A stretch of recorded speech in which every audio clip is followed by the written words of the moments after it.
This eagle turned a rock into an eaglet. Morphy is a 31-year-old male eagle who lives in a sanctuary. Over the past couple of years, his behavior gradually changed, and it turned out that he really wanted to become a dad.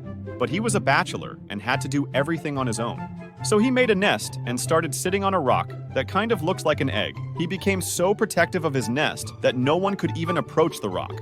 Around the same time, a storm and heavy winds knocked down an eagle nest in the wild. The poor eaglet fell from the tree and her parents left the place. So she became an orphan and was brought to the sanctuary. Raising an orphan animal by humans can make it difficult to reintegrate the animal back into the wild, because they often become too accustomed to human interaction and may not develop the survival skills that they need for living in the wild.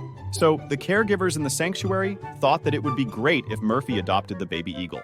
To encourage Morphy, the caregivers carefully removed his rock and replaced it with the baby eagle when Morphy was away from his nest for eating food. Morphy believed that his rock had hatched, and now he had a baby.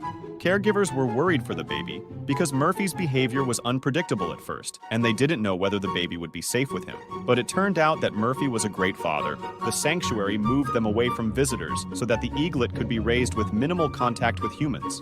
But there was a problem. Morphy had been brought to the sanctuary due to an injury that left him flightless. So as the eaglet matured, it became clear that she would need extensive training in flying and hunting skills that Morphy couldn't teach her. When she grew, the sanctuary trained her for flying and hunting, and then returned her to the wild. But because Morphy was such a great first-time dad, the sanctuary gave him another orphan eaglet the next year for Morphy to nurture and raise.